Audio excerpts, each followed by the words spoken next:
자, 여러분들이 이 공채가 폐지가 되고 수시 채용으로 넘어가고 있다는 기사를 많이 접했을 거예요. 그래서 한번 세워봅시다. 우리가 과연 남은 총알이 몇 개가 있는지, 공채로서 남은 총알이 몇 개가 있는지 한번 세워보면은 더 실감이 될 것 같은데, 자, 일단은 기아차 어떻죠? 기아차는 이미 수시 채용이죠. 아웃. 현대차 마찬가지. SK가 이 오른쪽에서 보면은 2022년부터 전면 수시 채용이다. 즉 지금 진행되고 있는 21년 하반기까지는 공채를 가고 있는데 내년부터는 수시 채용이기 때문에 사실상 내년을 준비하는 사람들 입장에서는 수시다. 페일. 그럼 남은 거는 또 KT 하나 GS가 있는데, 자, 수시 채용 연기형 인턴십 활용은 되지만 어쨌든 공채는 없죠. 그렇기 때문에 페일. 그 다음에 수시 채용이니까 페일. 그 다음에 LG는 수시 채용인데 신입사원 70% 이상을 채용을 하고 연기형 인턴십으로 선발이니까 마찬가지로 이제 정기 채용이 또 없다. 자, 그러면 남은 기업 뭐가 있죠? 남은 기업이 굴지의 기업 삼성 하나만 남게 됩니다. 삼성은 약 향후 4년 동안은 공채를 뽑는다라고 하는데, 그럼 여기서 질문. 여러분들은 과연 이 삼성에 올인하는 전략을 가야 되느냐, 아니면은 당연히 더 많은 대기업들을 같이 포괄할 수 있는 이 수시 채용을 커버할 수 있는 방향으로 가야 되느냐에 대해서 고민을 하셔야 되는 거죠. 그죠? 답은 당연히 뭘까요? 답은 당연히 수시 채용을 준비하셔야 됩니다. 이제는 이 문제가 많이 현실적으로 바뀌었어요. 자, 마지막 버스가 지금 떠나가고 있어요. 마지막 버스가 지금 떠나가고 있기 때문에 여러분들이 이번에 못하셨으면은 이제 어쩔 수 없는 거죠. 수시 채용을 준비를 해야 되고, 그런데 너무 그렇게 걱정은 안 하셨으면 좋겠어요. 분명히 달라지는 부분은 있지만 그래도 내가 준비를 잘 하면은 오히려 어떤 사람들은 공채보다 더 쉽게 붙을 수 있는 여지도 있기 때문에 그러한 전략에 대해서 한번 보도록 하겠습니다. 자, 지금 보고 계신 자료는 공개 채용과 수시 채용에 대한 각각의 어떤 다른 점, 그리고 장단점, 그리고 수시 채용으로 바뀌면서 전문가들이 추천하는 취업 팁들을 가지고 와봤는데, 일단은 우리가 이것을 장점과 단점에 대해서 구분을 해보고, 수시 채용의 장점과 단점, 그 다음에 얘를 어떻게 우리가 극복하고 극대화시킬 수 있는지, 즉 장점은 극대화하고 그 다음에 단점은 극복해야겠죠. 이렇게 할 수 있는 방법에 대해서 알아보도록 할게요. 자, 일단은 장점은 무엇이 있느냐. 장점을 보면은 일단은 수시 채용 같은 경우는 이쪽에서 원하는 역량의 인재를 필요한 시점에서 영입 가능인데, 사실 이건 우리의 관점이 아니죠. 이건 채용자의 관점이기 때문에 필요가 없습니다. 그죠? 그러면은 우리가 장점이라고 볼 수 있는 것은 저는 크게 두 가지로 보고 있는데, 첫 번째는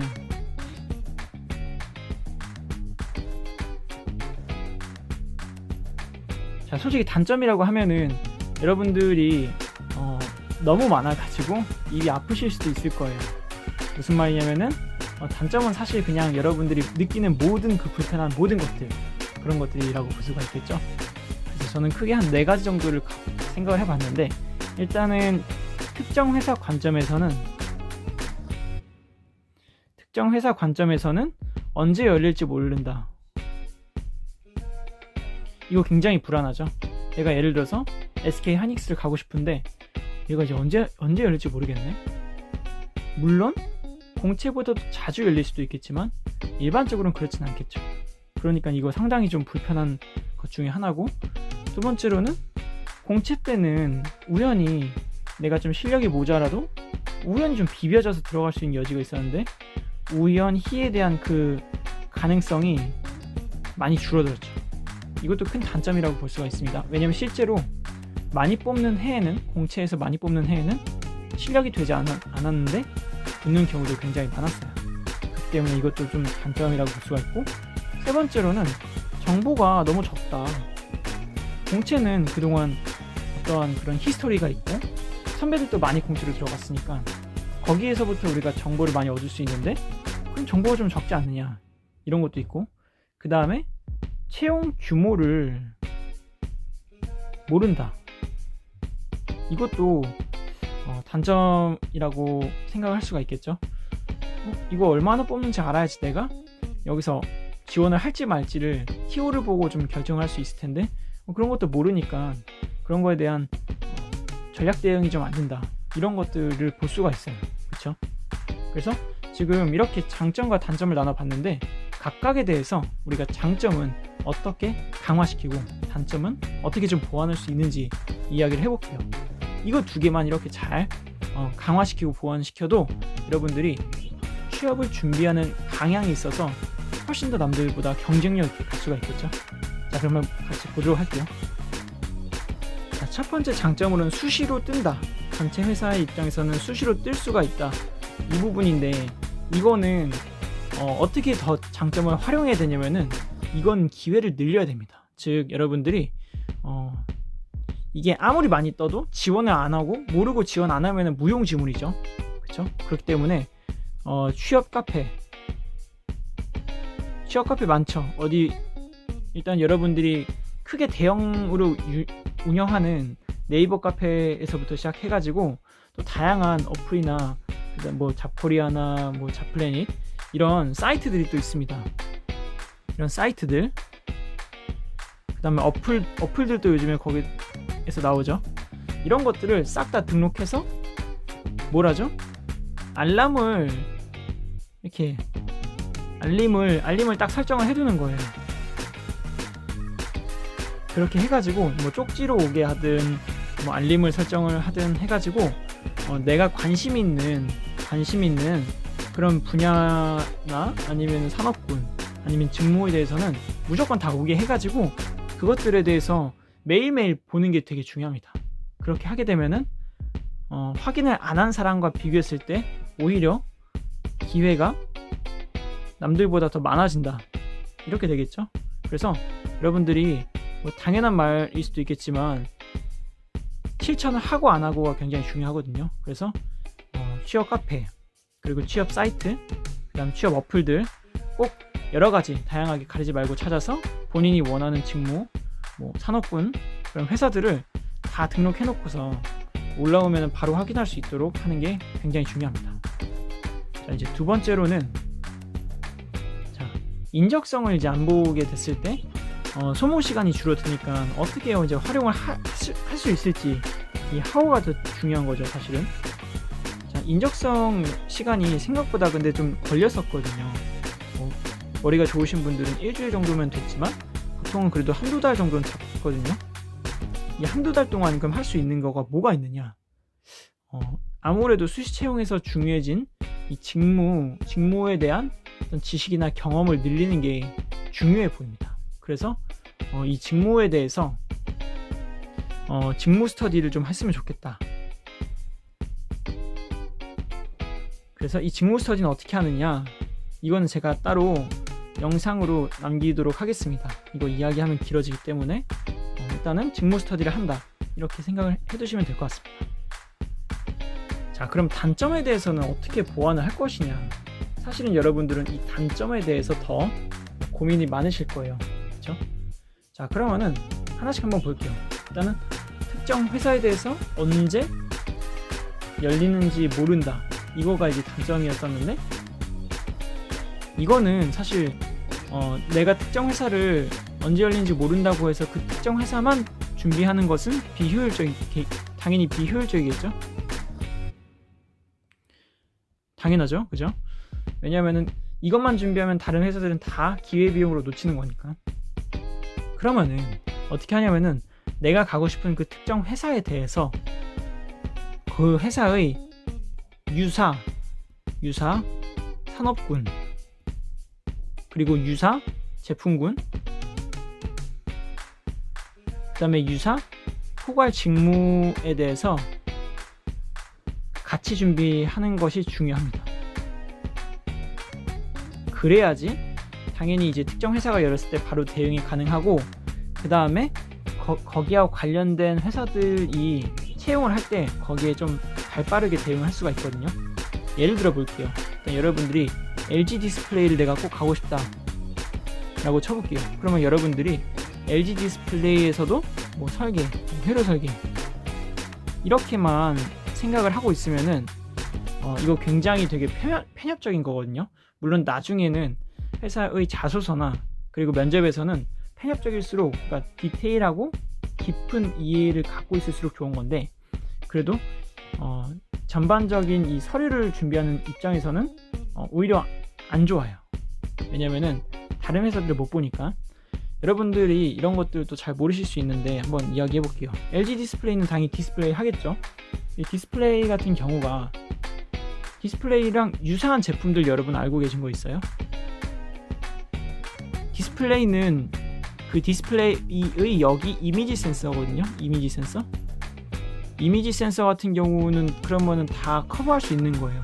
그리고 디텍터라고 해서 의료기기에서 쓰는 그런 장비도 있는데, 이런 디텍터도 다 디스플레이, 실제로 디스플레이에서 일하시던 분들이 와가지고 설계하는 그런 제품들이거든요. 여러분들 이런 거 잘 모르시잖아요. 공부를 안 하면 몰라요. 그래서 디스플레이를 내가 준비를 한다 라고 한다면은 여기까지도 당연히 공부하면서 유사 직무까지도 커버를 해야 된다. 즉 회로 설계도 그냥 단순 회로 설계가 아니라 뭐 PCB도 봐야 되고, 칩도 설계할 수 있으면 보고, 소자도 좀 봐야 되고, 심지어는 공정까지도 좀 다 볼 수 있도록 이렇게 준비하는 것이 훨씬 유리합니다. 그래야지만 내가 타겟팅한 회사뿐만이 아니라 다른 회사들이 열렸을 때 바로 대응을 할 수가 있다. 이렇게 생각을 하시면 될 것 같아요. 자, 그 다음에 이제 우연히 들어갈 확률이 좀 낮아졌다. 근데 이 부분은 사실 이 부분과 이 밑에 정보가 작다. 그리고 채용 규모를 모른다. 사실 다 비슷한 이야기인데 이렇게 생각하면 좋을 것 같아요. 뭐냐면은 고학벌, 그 다음에 점수, 학점 점수가 높은 사람들이, 이것만 높은 사람들도 이제는 힘들어졌다는 거죠. 이런 사람들도 비벼가지고 우연히 들어갈 확률이 좀 적어졌다. 그렇죠? 오히려 그러니까 이런 부분들은 조금 고학력자나 고학점을 갖고 있는 사람들은 다소 좀 손해를 볼 수도 있는 부분이긴 하지만 아무튼 이런 부분은 좀 공평해진 부분이 있고, 그에 따라서 애초에 한 번에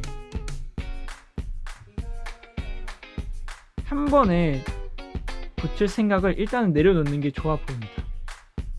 그래서 마인드 자체를 나는 중고 신입으로 가겠다, 이런 마인드가 좀 중요할 것 같아요. 현실적으로 원래는 저는 이런 마인드를 이전이었으면 안 좋았을 것 같거든요. 한 번에 컴팩트하게 준비해서 한 번에 원하는 곳을 가자, 이게 지금 더 중요하겠지만, 근데 그게 이제 비현실적이죠.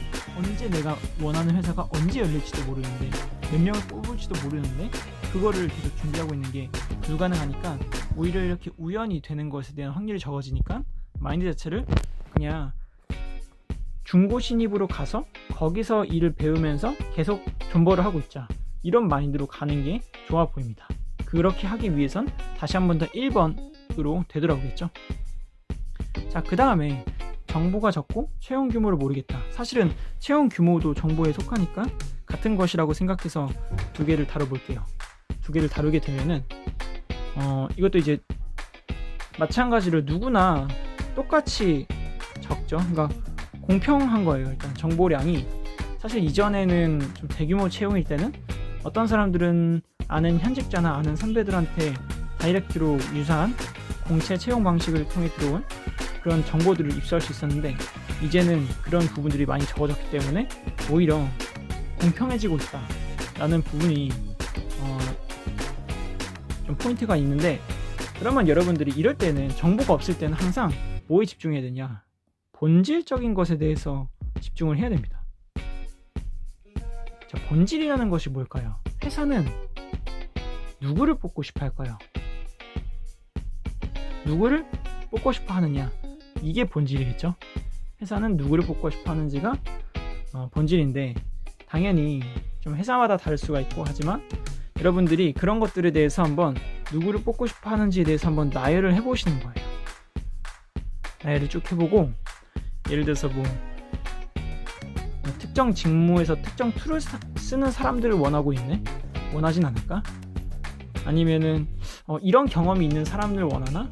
이런 것들 있죠. 그런 것들에 대해서 여러분들이 직접 한번 나열을 해보시는 거예요. 거기서 그 기준에 내가 맞는지 한번 보시는 거죠. 내가 맞나? 안 맞으면 어떻게 해야겠죠? 만약에 안 맞으면은 이걸 이제 보충을 해야겠죠. 그쵸?